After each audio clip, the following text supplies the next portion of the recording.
जय Bharat dear all बच्चा party. I hope કે તમે સૌ મજામાં હશો અને પ્રોપરલી તમારી પ્રિપરેશન છે એ શરૂ થઈ ચૂકી હશે, મટીરિયલ છે બરાબર બનાવતા હશો, નોટ્સ બરાબર પ્રિપેર કરતા હશો અને સાથે સાથે એમસીક્યુ જે છે એ પણ અલગ અલગ રેફરન્સીસમાં જઈ અને સોલ્વ કરતા હશો. લાસ્ટ લેક્ચરમાં આપણે ગોલ્ગી બોડી એટલે કે ગોલ્ગીકાય અથવા તો ગોલ્ગી પ્રસાધન વિશે જે છે આપણે સંપૂર્ણ માહિતી છે મેળવી. આજે આપણે જે નેક્સ્ટ લેક્ચરની અંદર જોવા જઈ રહ્યા છીએ એ છે અંગિકા લાઇસોઝોમ.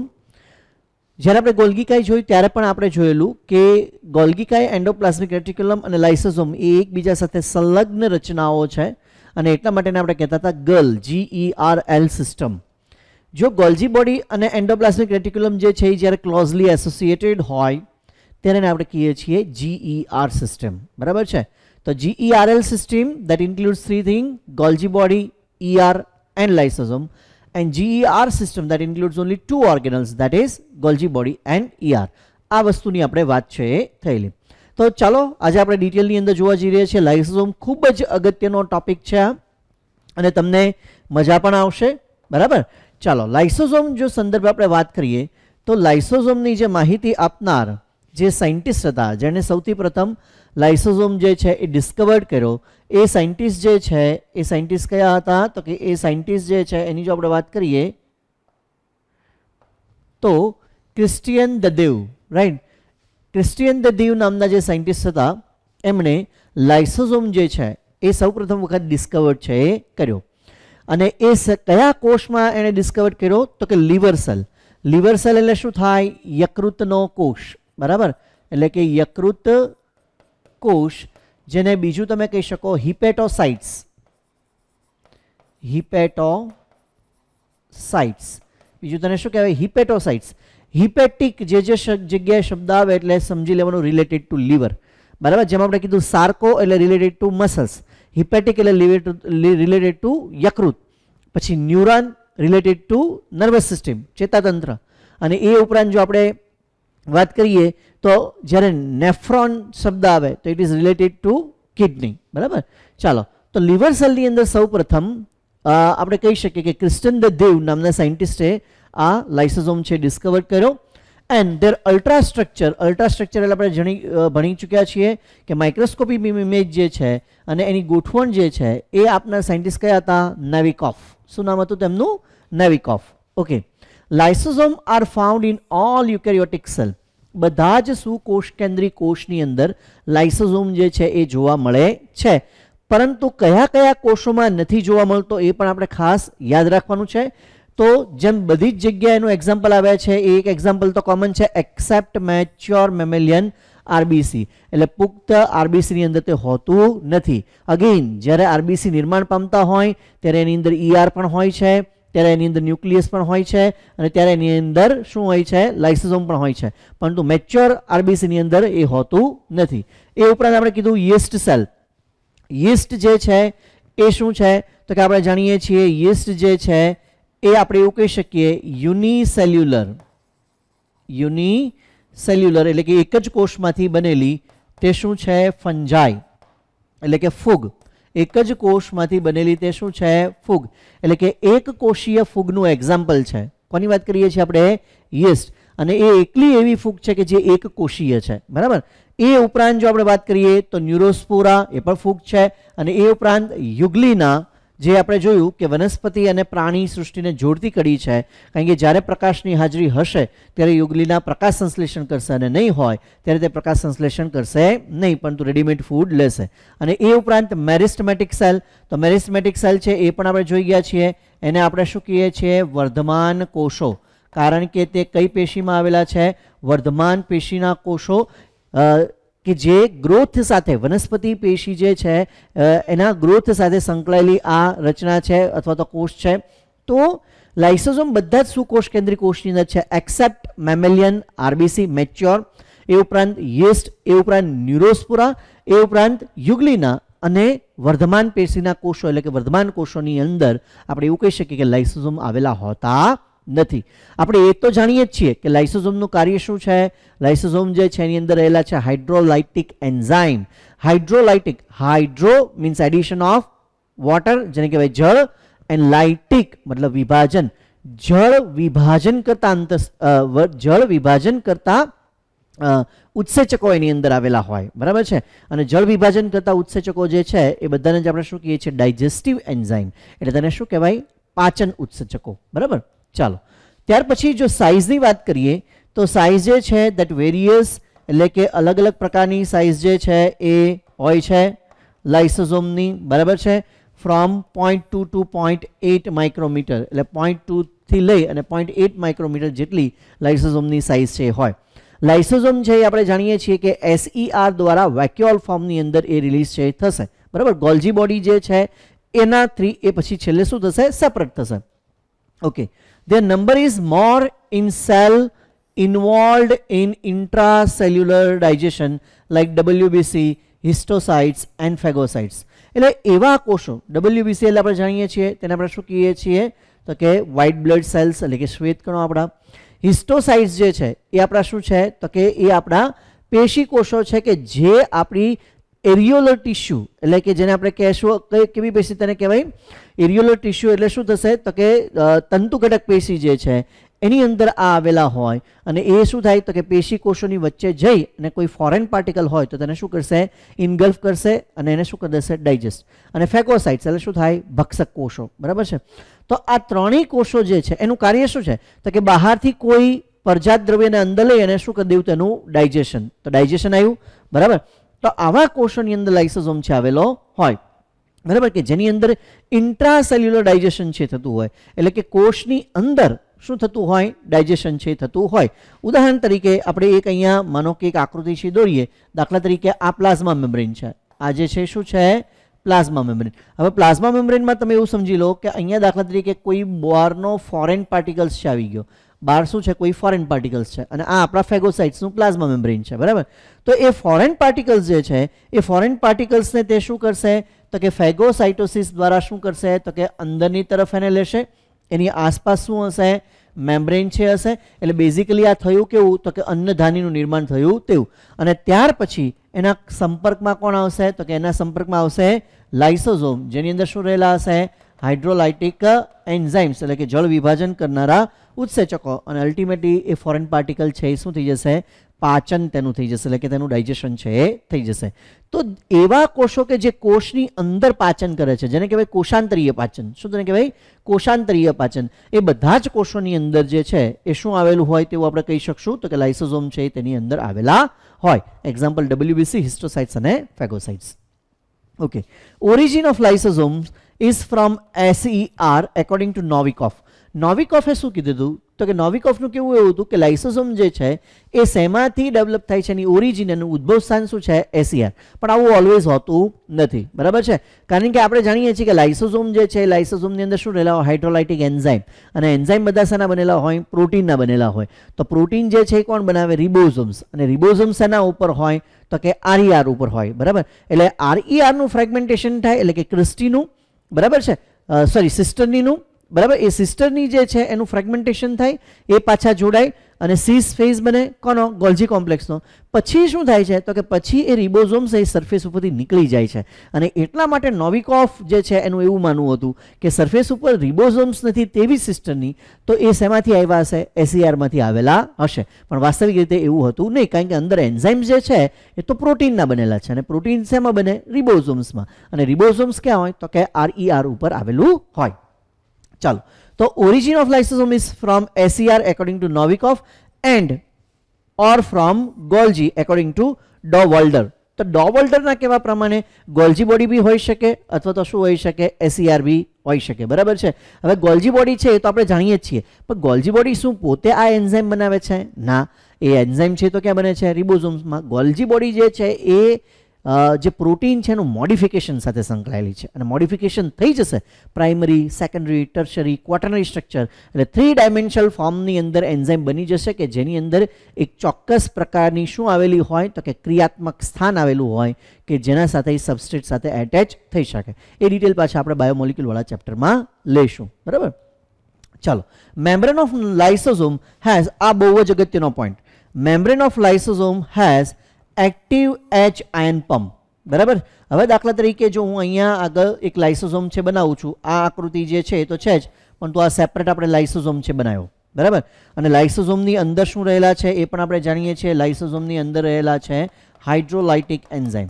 શું રહેલા છે? Hydrolytic enzyme. થોડીક વાર પૂરતું આપણે આ આકૃતિ છે એને દૂર કરી દઈએ છીએ, બરાબર. આ દાખલા તરીકે લાઇસોઝોમ આપણે બનાવ્યો અને લાઇસોઝોમની અંદર શું છે? આ જે ઉત્સેચકો છે એ બધા ઉત્સેચકો કયા છે? Hydrolytic enzyme. અને અથવા તો તમે એને શું કહી શકો? ડાયજેસ્ટિવ એન્ઝાઇમ બી કહી શકો. હાઇડ્રોલાઇટિક એન્ઝાઇમ ઓર ડાયજેસ્ટિવ એન્ઝાઇમ. હવે અહીંયા બહુ એક અગત્યની વસ્તુ એ છે કે આ હાઇડ્રોલાઇટિક એન્ઝાઇમ જે છે એ ક્યારે એક્ટિવ થઈ શકે? તો કે એ એક્ટિવ થઈ શકે એસિડિક જ્યારે મીડિયમ બને ત્યારે. મીડિયમ કેવું હોવું જોઈએ? એસિડિક મીડિયમ છે હોવું જોઈએ. તો એને કારણે થઈ આજે લાઇસોઝોમની જે મેમ્બ્રેન છે, મેમ્બ્રેન એટલે શું થાય? તેનું પટલ. જો હવે અહીંયા શું પાછા કહે છે, આપણે હજી એક બધા ડિટેલ છે લઈએ. Membrane of lysosome has active H ion pump. Active H ion pump. જો જ્યારે પંપ આવે ત્યારે પ્રોસેસ કેવી હશે? એક્ટિવ. અને પંપ હોય એટલે મોલિક્યુલની જે મુવમેન્ટ હશે એ કેવી હશે? સંકેન્દ્રણ ઢોળાંશની વિરુદ્ધ દિશામાં. એટલે જે તે દ્રવ્ય જ્યાં ઓછા હશે ત્યાંથી કઈ તરફ જશે? વધારે તરફ. જે તે દ્રવ્ય જ્યાં ઓછા હશે ત્યાંથી કઈ તરફ જતા રહેશે? વધારે તરફ. તો અહીંયા શું કહે છે? Membrane of lysosome has active H ion pump which pump H ion, એટલે કે એ પ્રોટોન જે છે એટલે કે H+, H+ શું કહેવાય? Proton. Which pump H ions actively into the matrix. એટલે કે એ શું કરે છે? તો કે જે લાઇસોઝોમનું મેટ્રિક્સ છે, કોની આપણે વાત કરીએ છીએ? લાઇસોઝોમના મેટ્રિક્સની.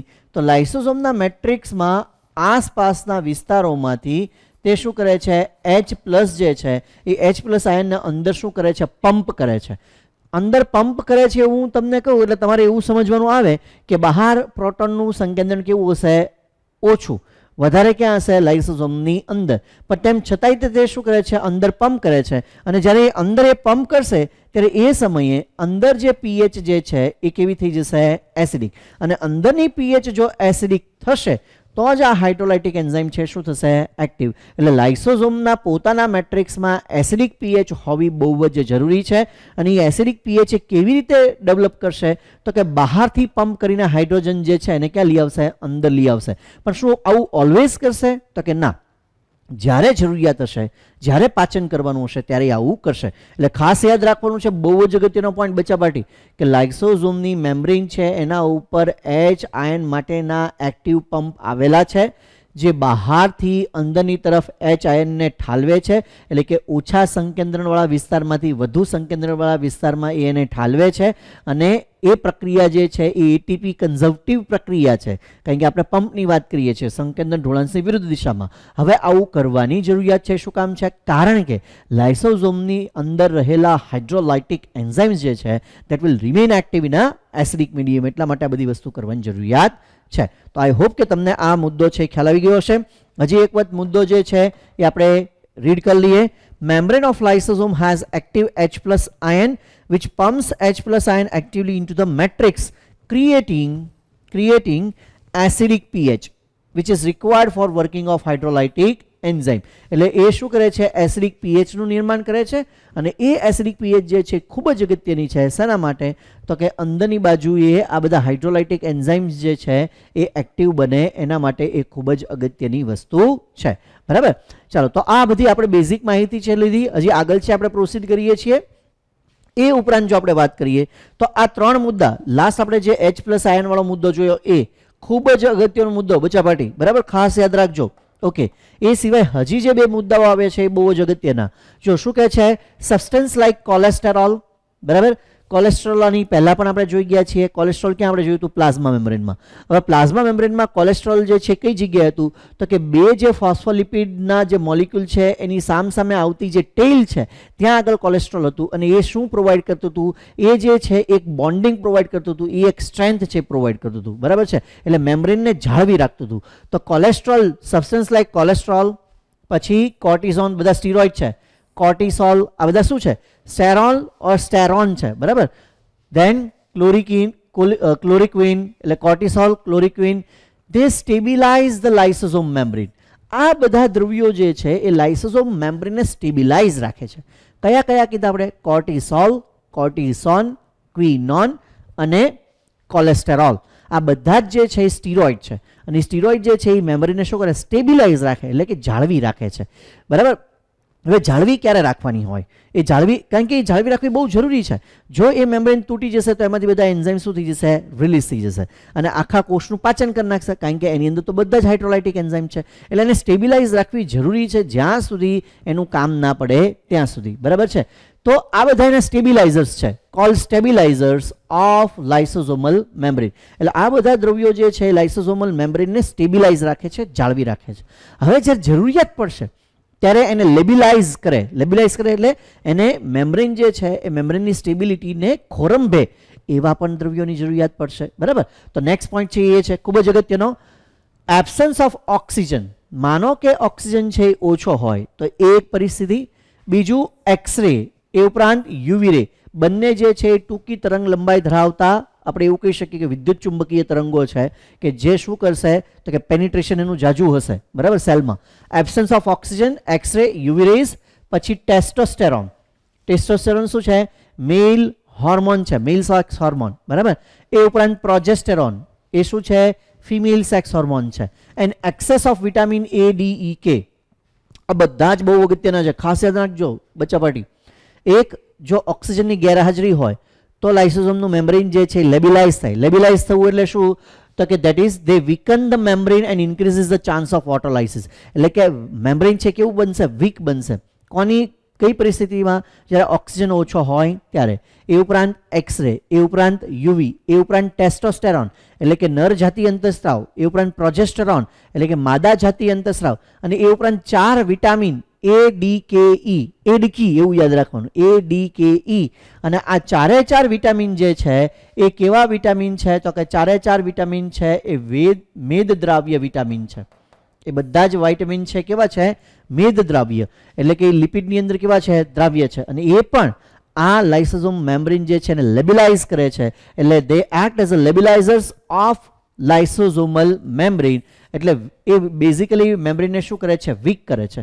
તો આપણે જો બે જોયા પોઈન્ટ, આમ 3 મુદ્દા. પહેલી વસ્તુ કે મેમ્બ્રેન જે છે કોનું તો કે લાઇસોઝોમનું, એની અંદર એક્ટિવ H પંપ આયન આવેલા છે અને એ H પ્લસ આયન પંપ જે છે એ બહારથી H પ્લસ અંદર એટલે કે લાઇસોઝોમના મેટ્રિક્સમાં ઠાલવે છે. એને કારણે લાઇસોઝોમ જે છે એના મેટ્રિક્સની એસિડિસિટી છે એ વધશે, જે જરૂરી છે હાઇડ્રોલાઇટિક એન્ઝાઇમની એક્ટિવેશન માટે. બીજું, મેમ્બ્રેન જે છે એની સ્ટેબિલિટી કોણ જાળવે છે તો કે કોલેસ્ટેરોલ, કોર્ટિઝોલ, ક્વિનોન. આ બધા દ્રવ્યો જે છે એ મેમ્બ્રેનને જાળવે છે. હવે મેમ્બ્રેનને ડિસ્ટર્બ કોણ કરે છે તો કે એબ્સન્સ ઓફ ઓક્સિજન, પછી એક્સરે, પછી યુવી રેઝ, પ્રોજેસ્ટેરોન, ટેસ્ટોસ્ટેરોન અને વિટામિન એ, ડી, કે, ઈ. એને શું કરે છે, ડિસ્ટર્બ કરે છે. અને એ ડિસ્ટર્બ થાય તો એ શું થાય, મેમ્બ્રેન ખુલ્લી જાય અને બધા એન્ઝાઇમ્સ રિલીઝ થઈ જાય અને એ શું કરે, ઓટોલાઇસિસ. એટલે ઓટોલાઇસિસ એટલે શું થાય, પોતાના જ ઘટકોનું પાચન થઈ જાય, એટલે સ્વપાચન. બરાબર. એટલે એને શું કહેવાય, ઓટોલાઇસિસ. ઓકે, ચાલો. Lysosome contains acidic hydrolytic enzyme. About 50 enzymes have been identified so far. આપણે તો મેઇનલી 4, 5 કે 6 જ લખીએ છીએ. બરાબર છે. હવે 4 એન્ઝાઇમ મેઇનલી આપણે લખીએ છીએ કે લખીએ તો કે પહેલું કાર્બોહાઈડ્રેટના પાચન માટેનો, બરાબર, જેને કહેવાય ગ્લાયકોસિડેઝિસ કહેવાય. બીજું અથવા તો એ એમાઇલેઝ ગ્રુપનો છે. બરાબર. અથવા તો ગ્લાયકોસિડેઝિસ એવું પણ તમે કહી શકો, જે ગ્લાયકોસિડિક બોન્ડને બ્રેક કરે. પછી આપણે કયો લખ્યો, પ્રોટીએઝ, જે પ્રોટીનનું પાચન કરે. પછી આપણે શું લખ્યો, લાઇપેઝ, જે શેનું પાચન કરે, લિપિડનું. એને તમે એસ્ટરેઝિસ બી કહી શકો, કારણ કે બોન્ડ કયો તોડવાનો છે, એ એસ્ટર બોન્ડ તોડવાનો છે. પછી ન્યુક્લિયેઝિસ, બરાબર, જે ડીએનએ અને આરએનએમાં આવેલા ફોસ્ફોડાયસ્ટર બોન્ડને છે એ તોડશે. બરાબર. તો આ એ ઉપરાંત સલ્ફેટેઝિસ, ફોસ્ફેટેઝિસ, આવા મેઇનલી 4, પણ એ ઉપરાંત આપણે 6 પણ લખી શકીએ. પણ ટોટલી લગભગ 50 જેટલા આવા હાઇડ્રોલાઇટિક એન્ઝાઇમ છે લાઇસોઝોમમાં આવેલા છે. Okay, so lysosome contain acidic hydrolytic enzyme. About 50 enzymes have been identified so far. All these enzymes, આ બધા જે enzymes જે છે, they have been classified into 6 category. એટલે એ એન્ઝાઇમને 6 કેટેગરીની અંદર ડિવાઈડ કરવામાં આવેલા છે. હવે 6 કેટેગરી જે છે એ આપણે મેઇન જોઈએ. પહેલો જે એન્ઝાઇમ્સ છે એ કયો છે, જો પ્રોટીએઝિસ. હવે એ પ્રોટીએઝિસ જે એન્ઝાઇમ છે એ શેનું પાચન કરે, બરાબર. આપણે પહેલો એન્ઝાઇમ જે છે એ આપણે લખ્યો પ્રોટીએઝિસ. શું છે, પ્રોટીએઝિસ. અને આ પ્રોટીએઝિસ એન્ઝાઇમ જે છે એ શું કરશે તો કે એ કરશે પ્રોટીનનું પાચન કરશે અને પ્રોટીનનું પાચન કરે તો એમાંથી શું બનાવી કાઢશે? Amino acid. શું બનાવી નાખશે? Amino acid. હવે પ્રોટીનનું પાચન કરે અને એમિનો એસિડ છે એ બનાવી કાઢે તો આ જે એન્ઝાઇમ્સ જે છે એ કયો બંધ છે એ તોડતો હશે એ પણ આપણે લખીએ, બરાબર? તો એ જે છે પ્રોટીનમાં કયો બંધ આવેલો હોય? Peptide bond. કયો બંધ આવેલો હોય? Peptide bond. તો પ્રોટીન જે છે એ પ્રોટીનની અંદર પાણીનો મોલિક્યુલ એડ થશે અને એમિનો એસિડમાં કન્વર્ટ થશે એટલે હાઇડ્રોલાઇટિક એન્ઝાઇમ, અને બોન્ડ કયો બ્રેક થશે? પેપ્ટાઇડ બોન્ડ, બરાબર? ચલો, આ એક વાત થઈ. ત્યાર પછી ન્યુક્લિએઝિસ બીજો જે છે એ કયો એન્ઝાઇમ છે? ન્યુક્લિએઝિસ. ચાલો બીજો એન્ઝાઇમ આપણે લખીએ, ન્યુક્લિએઝિસ. હવે ન્યુક્લિએઝિસ છે એ કોનું પાચન કરે? તો કે એ પાચન કરે ડીએનએ અને આરએનએનું, એટલે ડીઓક્સીરિબોન્યુક્લિક એસિડ અને રિબોન્યુક્લિક એસિડ. અને એને શેમાં કન્વર્ટ કરે? તો કે એના મોનોમર યુનિટ. એના મોનોમર યુનિટ કયા છે? ન્યુક્લિયોટાઇડ. એના મોનોમર યુનિટ કયા છે? ન્યુક્લિયોટાઇડ. અગેન આ થશે કેવી રીતે? પાણીનો અણુ એડ કરીને, બરાબર? અને આમાં જે બોન્ડ બ્રેક થવાનો છે એ બોન્ડ કયો બ્રેક થવાનો છે? ફોસ્ફોડાયસ્ટર બોન્ડ. કયો બોન્ડ બ્રેક થવાનો છે? ફોસ્ફોડાયસ્ટર બોન્ડ. યાદ રાખજો, પ્રોટીનમાં એમિનો એસિડ વચ્ચે કયો બોન્ડ હોય? પેપ્ટાઇડ. અને ડીએનએ અને આરએમાં ન્યુક્લિયોટાઇડ વચ્ચે કયો બોન્ડ હોય? ફોસ્ફેટ. આ ઉપર હું લખું છું એ પોલિમર છે, આ નીચે લખું છું એના મોનોમર યુનિટ છે. ડીએનએ અને આરએનએ પોલિમર છે, ન્યુક્લિયોટાઇડ છે મોનોમર છે, પ્રોટીન છે પોલિમર છે, એમિનો એસિડ છે મોનોમર છે. કારણ કે જે પોલિમર હોય એનું પાચન થાય એટલે શેમાં કન્વર્ટ થઈ જાય? મોનોમરમાં એ કન્વર્ટ થઈ જાય. ચાલો, ત્રીજો જે એન્ઝાઇમ જે છે દેટ ઇઝ ગ્લાયકોસિડેઝિસ. હવે ગ્લાયકોસિડેઝિસ જે છે એની જો આપણે વાત કરીએ, ત્રીજો એન્ઝાઇમ કયો છે? ગ્લાયકોસિડેઝિસ. હવે ગ્લાયકોસિડેઝિસ જે છે એ શું કરશે? તો કે એ પોલીસેકેરાઇડનું પાચન કરશે. કોનું પાચન કરશે? પોલીસેકેરાઇડ. એ પોલીસેકેરાઇડ જે છે એ આપણા કેસમાં શું હશે? સ્ટાર્ચ, બરાબર છે? અને એને ફેરવી નાખશે શેની અંદર? તો કે મોનોસેકેરાઇડ. અને મોનોસેકેરાઇડ એટલે બીજું કશું નહીં પણ તો શું થશે? ગ્લુકોઝ. હવે અહીં જે બોન્ડ બ્રેક થશે એ બોન્ડ છે કયો હશે? ગ્લાયકોસિડિક. ગ્લાયકોસિડિક બોન્ડ. કયો બોન્ડ બ્રેક થશે? ગ્લાયકોસિડિક બોન્ડ છે. તો પ્રોટીનમાં પેપ્ટાઇડ બોન્ડ, ડીએનએ આરએનએમાં ફોસ્ફોડાયસ્ટર બોન્ડ, અને આપણે વાત કરીએ પોલીસેકેરાઇડ કાર્બોદિતની અંદર કયો બોન્ડ? ગ્લાયકોસિડિક બોન્ડ, બરાબર? ઓકે, ચાલો ત્યાર પછી જે ચોથું ગ્રુપ છે એ કયું છે? ચોથું ગ્રુપ છે ફોસ્ફેટેઝિસ. ફોસ્ફેટેઝિસ જે છે એ સિમ્પલ આપણે રાખીએ, કારણ કે ફોસ્ફેટેઝિસનું કામ શું છે? તો કે કોઈ પણ દ્રવ્ય સાથે જ્યારે ફોસ્ફેટ જોડાયેલો હોય તો એ જે એસ્ટર બોન્ડ ત્યાં બનેલો હશે ત્યાં એને તોડીને ફોસ્ફેટ રિલીઝ કરી દેવો. ઉદાહરણ તરીકે એટીપીમાંથી એક ફોસ્ફેટ દૂર કરવો તો શું બની જશે? એડીપી. તો એ કોના દ્વારા થાય? ફોસ્ફેટેઝિસ દ્વારા. સલ્ફેટેઝિસ દ્વારા પણ આવું જ છે. જ્યારે સલ્ફેટ કોઈની સાથે જોડાયેલો હોય એને રિલીઝ કરવાનો હોય પાણીનો અણુ એડ કરીને. આ બધામાં યાદ રાખવાનું, પાણીનો અણુ એડ થાય છે એટલે હાઇડ્રોલાઇટિક, જળ વિભાજન. ઓકે, ચાલો. તો ફોસ્ફેટેઝિસ જે છે ઇઝી છે, સલ્ફેટેઝિસ છે એ બી ઇઝી છે. જે લાસ્ટ છે કયું છે? એસ્ટરેઝિસ, બરાબર? મેઇન આપણે 4 કાર્બનિક કમ્પાઉન્ડ છે લઈએ, બરાબર? તો ફોર્થ જે છે એ ફોર્થને આપણે શું કહીએ છીએ? એસ્ટરેઝિસ, બરાબર? અને એસ્ટરેઝિસ જે છે એ કોનું પાચન કરે? તો કે લિપિડનું પાચન કરે અને એમાંથી શું બનશે? ફેટી એસિડ પ્લસ શું બની જશે? ગ્લિસરોલ. કારણ કે ફેટી એસિડ અને ગ્લિસરોલ જે છે એ લિપિડ જે છે એના શું છે? મોનોમર. અને અહીંયા જે બોન્ડ બ્રેક થશે એ બોન્ડ છે કયો છે? ઈસ્ટર બોન્ડ, બરાબર? પણ આ દરેકે દરેક બોન્ડ એટલે કે પ્રોટીનમાં પેપ્ટાઇડ બોન્ડ, ત્યાર પછી ન્યુક્લિક એસિડમાં ફોસ્ફોડાયસ્ટર બોન્ડ, પછી કાર્બોદિતની અંદર ગ્લાયકોસિડિક બોન્ડ અને લિપિડની અંદર ઈસ્ટર બોન્ડ, આ બધા જ બોન્ડ જે છે એ પાણીનો અણુ એડ કરશું અને પછી આ એન્ઝાઇમ્સ જે છે એક્ટિવ આપણે થશે. એટલે એ આપણે એવું કહી શકીએ કે જળ વિભાજન, હાઇડ્રોલાઇટિક, પાચક ઉત્સેચકો. કારણ કે જટિલ રૂપાંતરણ કેમાં કરે છે? સરળમાં. તો આઈ હોપ કે તમને આ 6 કેટેગરી છે એ સમજાઈ ગઈ હશે. હવે જે નેક્સ્ટ પોઈન્ટ આપણે જોવા જઈ રહ્યા છીએ એની અંદર લાઇસોઝોમ્સના પ્રકાર. લાઇસોઝોમ છે કેટલા પ્રકારના છે, બરાબર? કારણ કે એનું મેટ્રિક્સ છે અલગ અલગ છે. જો બહુ જ અગત્યનો પોઈન્ટ પાછો શું કહે છે? Matrix in lysosome is heterogeneous. એટલે લાઇસોઝોમ જે છે એની અંદર જે મેટ્રિક્સમાં જે દ્રવ્યો છે એ અલગ અલગ પ્રકારના હોય છે અને અલગ અલગ સ્ટેજમાં અલગ અલગ હોય છે.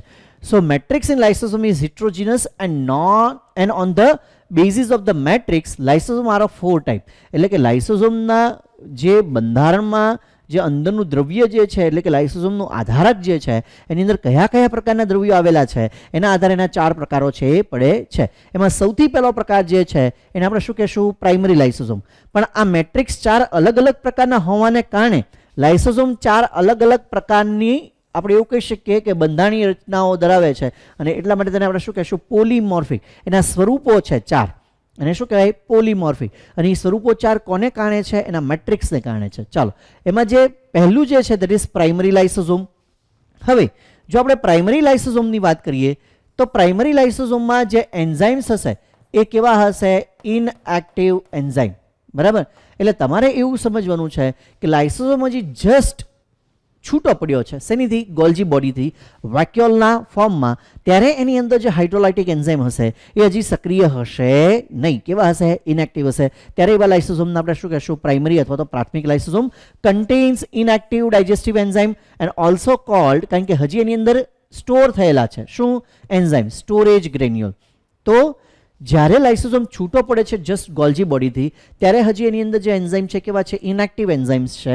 અને એ ઇનએક્ટિવ એન્ઝાઇમ્સ જે છે એને હજી એક્ટિવ નથી થયા, એટલા માટે એ લાઇસોસોમને આપણે પ્રાઇમરી લાઇસોસોમ પણ કહી શકીએ અને સાથે સાથે શું કહેવાય? તેને સ્ટોરેજ ગ્રેન્યુલ પણ કહેવાય. Okay, primary lysosomes are also known as protolysosome. એને બીજું શું કહી શકીએ આપણે? પ્રોટોલાઇસોસોમ. પ્રોટોલાઇસોસોમ શું કામ? કારણ કે હજી એની અંદર એક્ટિવ એન્ઝાઇમ્સ છે આવેલા નથી. ઇનએક્ટિવ ઓર ઓરિજિનલ લાઇસોસોમ્સ. 3 બીજા નામ પણ આવ્યા.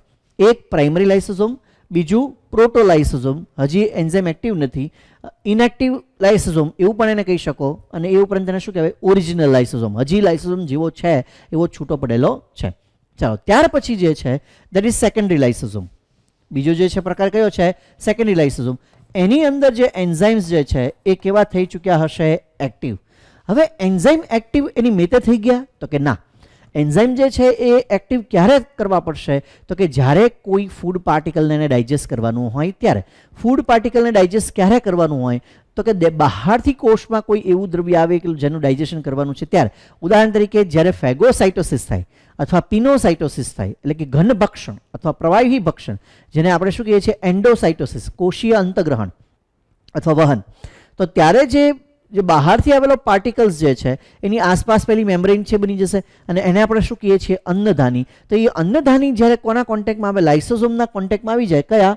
પ્રાઇમરી લાઇસોસોમમાં. એટલે તરત જ પ્રાઇમરી લાઇસોસોમ છે એ પહેલાં H આયન પંપ દ્વારા અંદર આયન છે એ ઠાલવી દેશે અને એને કારણે એસિડિક પીએચ છે એ વધશે. એને કારણે એસિડિક ત્યાં દ્રવ્યનું નિર્માણ થશે અને બધા હાઇડ્રોલાઇટિક એન્ઝાઇમ છે કેવા થઈ જશે? એક્ટિવ. ત્યારે એને આપણે શું કહેશું? Secondary lysosome.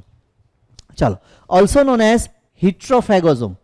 હવે આ સેકન્ડરી લાઇસોસોમ જે છે એને શું કામ હિટ્રોફેગોઝોમ કહેવાય? બરાબર, આમ તો 3 લાઇસોસોમ, પ્રાઇમરી, સેકન્ડરી અને ટર્શરી, એ ત્રણેયને તમે હિટ્રોફેગોઝોમ કહી શકો.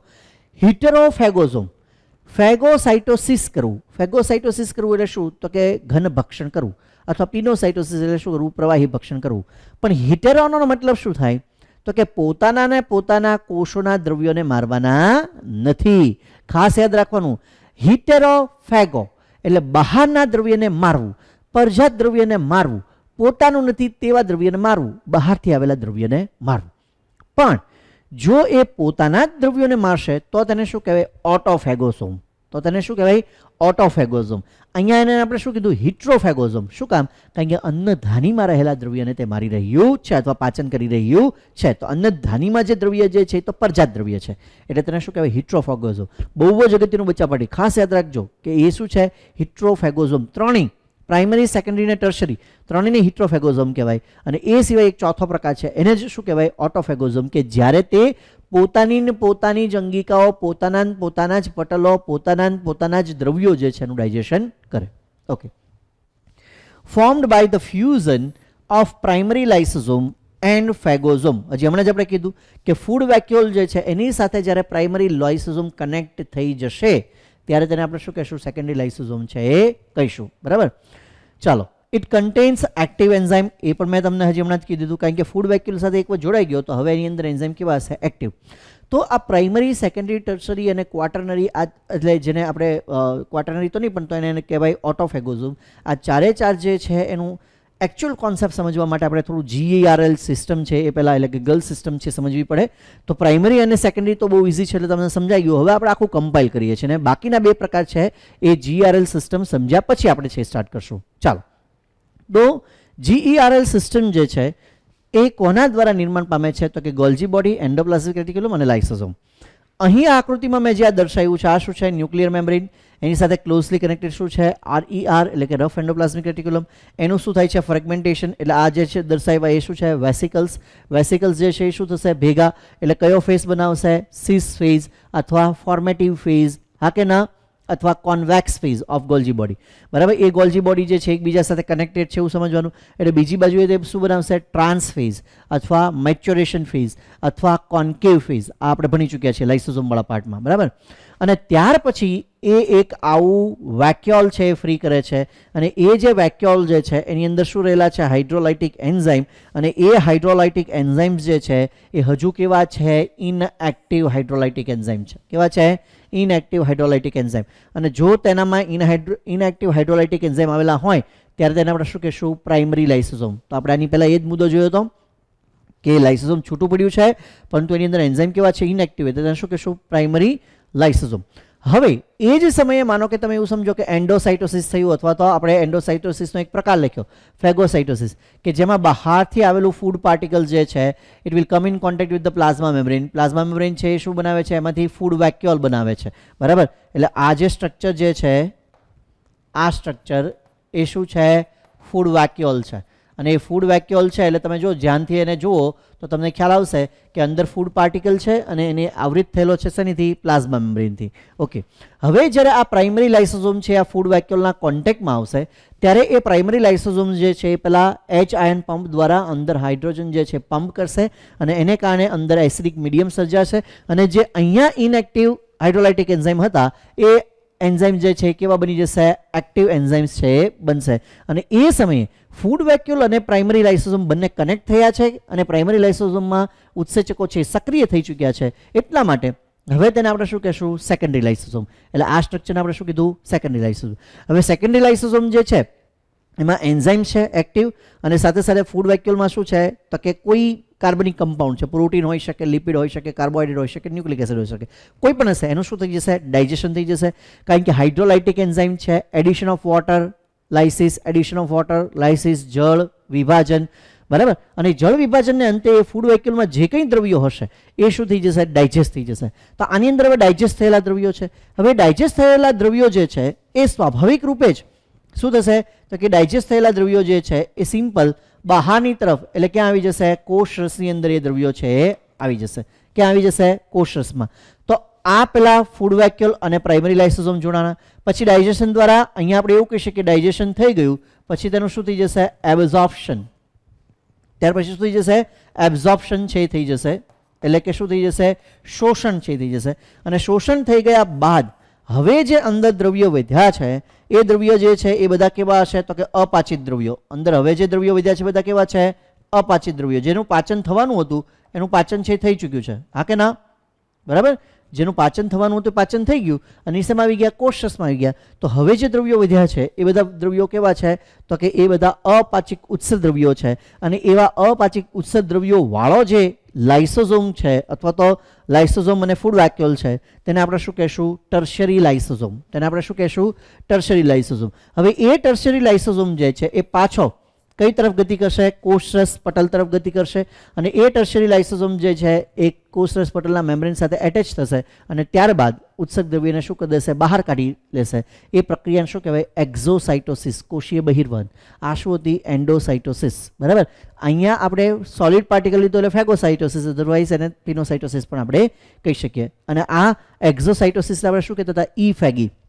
બરાબર, તો એવી રીતે જે આ ઉત્સર્ગ દ્રવ્ય જે છે એ બહાર નીકળી જશે અને જે મેમ્બ્રેન અહીંયા યુઝ થયેલું હતું એ મેમ્બ્રેન પાછું પ્લાઝમા મેમ્બ્રેન સાથે જોડાઈ ગયું. એટલે પ્લાઝમા મેમ્બ્રેનની જે સરફેસ એરિયા જે છે એ પણ શું થયો?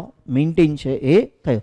તો પ્રાઇમરી લાઇસોસોમ જ્યારે ઇનએક્ટિવ એન્ઝાઇમ હોય, જ્યારે આવા પ્રાઇમરી લાઇસોસોમ ફૂડ વેક્યુલ સાથે જોડાય અને એન્ઝાઇમ એક્ટિવ થાય તો એ સેકન્ડરી લાઇસોસોમ. જ્યારે ડાયજેશન થઈ જાય અને ખાલી ઉત્સર્ગ દ્રવ્યો એની અંદર પડેલા હોય ત્યારે ટર્શરી લાઇસોસોમ. હવે ચોથો પ્રકાર ઓટોફેગોઝોમ, કે લાઇસોસોમ પ્રાઇમરી લાઇસોસોમ છે એ બહારથી આવેલા દ્રવ્યોની સાથે જ્યારે એટેચ થાય છે તો આ ત્રણેયને જો પ્રાઇમરી, સેકન્ડરી, ટર્શરી આ ત્રણેયને આપણે શું કહેશું? હિટ્રોફેગોઝોમ કહેશું. કારણ કે બહારથી આવેલા દ્રવ્યને એ શું કરે છે? પાચન કરે છે. પણ બાય ચાન્સ એવું બન્યું કે આ જે લાઇસોસોમ બન્યો હતો એ લાઇસોસોમ જે છે એ ડાયરેક્ટલી પોતાના જ કોઈ કોષની અંગિકા સાથે સંકળાયેલો, એટલે કોની સાથે સંકળાયેલો, દાખલા તરીકે માઇટોકોન્ડ્રિયા સાથે જોડાણો હોય. જોડાવાનું કોની સાથે હોય? નોર્મલી બહારથી આવેલા ફૂડ વેક્યુલ સાથે. પણ થયું એવું કે પોતાની જ અંગિકા સાથે શું થઈ ગયો? જોડાઈ ગયો. હવે પોતાની જ અંગિકા સાથે જોડાઈ ગયો અને પાછું એણે હાઇડ્રોજન પંપ છે શરૂ કર્યા અને હાઇડ્રોજન અંદર આવવા લાગ્યો, એસિડિક મીડિયમ છે સર્જાવા લાગ્યું, બરાબર. તો એ સમયે તે શું કરશે? પોતાના જ માઇટોકોન્ડ્રિયાને ડાયજેસ્ટ કરી દેશે. પોતાનું જ ડાયજેશન, ઓટોલાઇસિસ. ઓટોલાઇસિસ એટલે આપણે એવું કહી શકીએ કે પોતાનું જ શું કરી નાખશે? પાચન છે કરી નાખશે. ત્યારે તેને શું કહેવાય? ઓટોફેગોઝમ. બહારથી આવેલા દ્રવ્યોનું પાચન કરે તો શું કહેવાય? હિટ્રોફેગોઝમ. આને શું કહેવાય? ઓટોફેગોઝમ. તો ઓટોફેગોઝમ જે છે એ ચોથો પ્રકાર છે એ થઈ જશે કોનો? લાઇસોસોમ. તો આ આખું જે આપણે જોયું એ શું છે? GERL system. અને એની સાથે કેવી રીતે લાઇસોસોમના ચારે ચાર પ્રકાર સંકળાયેલા છે એ ખાસ યાદ રાખવાનું છે. બહારના આવેલા દ્રવ્યોનું પાચન કરે તો હિટ્રોફેગોઝમ, પોતાના દ્રવ્યોનું પાચન કરે તો શું કહેવાય? ઓટોફેગોઝમ. અને એટલા માટે જ્યારે આપણે લાઇસોસોમ માટે એવું કહીએ કે એ કેવી અંગિકા છે, તો કે એ અંગિકા આત્મઘાતી અંગિકા છે, તો એ આ બધી વસ્તુ કરે છે એટલા માટે નહીં, પાચન કરે છે એટલા માટે નહીં, જ્યારે પોતાના જ ઘટકોનું પાચન કરે તો જ તેને શું કહેવાય? તો જ તેને સુસાઇડ બેગ છે એ કહેવાય. ચાલો, ત્યાર પછીના બે પ્રકારો જે ઓલરેડી મેં ડિસ્કસ કરી લીધા છે એ આપણે જોઈએ, ફટાફટ જોશું થોડુંક. હવે tertiary lysosome, also known as ટેલોસોમ ઓર રેસિડ્યુઅલ બોડી. કારણ કે ફૂડ વેક્યુઅલમાં પાચન થઈ ગયા પછી જે વધારાના દ્રવ્યો હવે બાકી રહ્યા છે તેને શું કહેવામાં આવે? રેસિડ્યુઅલ બોડી, બરાબર છે. That residual body contain undigested food which expelled by એક્ઝોસાઇટોસિસ. એટલે આ જે અપાચિત ખોરાક જે છે એ હવે કોષની બહાર છે એ નીકળશે. કઈ પ્રક્રિયા દ્વારા? એક્ઝોસાઇટોસિસ દ્વારા, એટલે કોષીય બહિર્વહનની પ્રક્રિયા દ્વારા. ચાલો, તો આ ત્રીજો પ્રકાર થઈ ગયો. તો અહીંયા ત્રીજા પ્રકાર સુધી એ બધા કેવા હતા? હિટ્રોફેગોઝમ. હવે ચોથો પ્રકાર, બરાબર. અને એ શું દર્શાવે છે? એ દર્શાવે છે ઓટોફેગોઝમ. અહીં આપણે એવું કહી શકીએ લાઇસોસોમ કઈ રીતે વર્તે છે? ઓટોફેગોઝમ તરીકે વર્તે છે. પોતાના જ ઘટકોનું પાચન કરશે. Also known as autophagosome, formed by fusion of primary lysosome with organelles. Primary lysosome જે છે એ કોની સાથે જોડાય છે? ઓર્ગેનલ સાથે. કઈ ઓર્ગેનલ્સ? પોતાના જ કોષની ઓર્ગેનલ્સ. વિચ ઇઝ ઓલ્ડ, એટલે જૂની થઈ ગયેલી કોઈ ઓર્ગેનલ્સ હોય, એજિંગ થઈ ગયેલું, વૃદ્ધત્વ આવી ગયું હોય, ઓર ડેમેજ, કોઈ ઓર્ગેનલ્સ છે ડેમેજ થઈ ગયું હોય તો, and need to be digest. એ અંગિકાનું શું કરવાનું હોય? પાચન છે કરવું પડે એવું હોય ત્યારે આપણે એવું કહી શકીએ કે ઓટોફેગોઝમ્સ તરીકે પ્રાઇમરી લાઇસોસોમ સીધો પોતાની જ અંગિકાઓ છે એ સાથે સંકળાઈ જશે.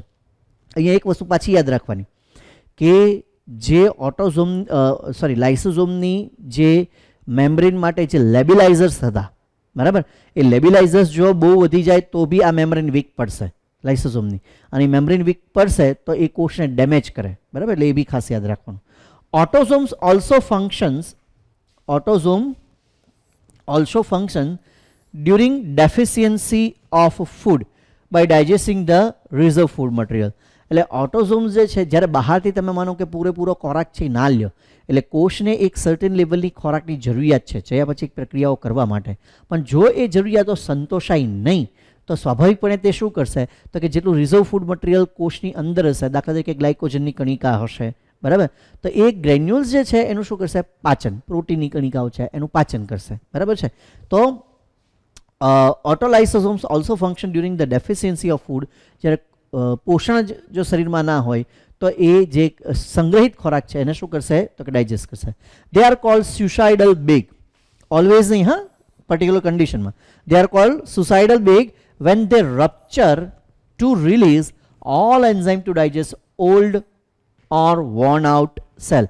આખો આ તો અંગિકાઓ જે છે એ માનો કે ડેમેજ થઈ ગઈ હોય તો કેટલીક અંગિકાઓ જે છે એ તો એક કરતાં વધારે કોષમાં આવેલી છે, તો જે ડેમેજ થઈ ગયેલી છે એનું પાચન થઈ જાય, એની સામે પછી નવી છે એ સંશ્લેષિત થાય. પણ માનો કે આખો કોષ જ જે જેનેટિકલી પ્રોગ્રામ હતો હવે એ જ વીક થઈ ગયો, તો એવી કન્ડિશનમાં શું થશે? તો કે લાઇસોસોમ જે બધા જ અંતઃસ્રાવો છે, બધા જ ઉત્સેચકો જે છે એ શું કરી દેશે? રિલીઝ કરી દેશે. અને એ બધા જ ઉત્સેચકો જે છે એ શું કરશે? તો કે આખા કોષનું પાચન છે એ કરી દેશે. અને એટલા માટે આપણે શું કહીએ છીએ? સુસાઇડલ બેગ છે આપણે કહીએ છીએ. તો આઈ હોપ કે તમને આ લેક્ચરની અંદર બહુ જ મજા આવી છે. મને તો બહુ મજા આવી આ લેક્ચર ભણાવવાની અંદર. તો જો તમને બી મજા આવી હોય તો આ વિડીયો જે છે તમારા ફ્રેન્ડ્સ સાથે શેર કરો, અમારી યુટ્યુબ ચેનલ જે છે એ સબસ્ક્રાઈબ કરો, એપ્લિકેશન છે ડાઉનલોડ કરો. અને ખૂબ તમારા મિત્રો જે ગુજરાતી મીડિયમની અંદર હોય એને સારામાં સારું બાયોલોજી ભણાવવા માટે વિકાસ સર ત્રિવેદી સાથે તમે કનેક્ટ છે કરો. Thank you so much. Love you all. Stay tune. વિદ્યાર્થી દેવો ભવ. જય ભારત.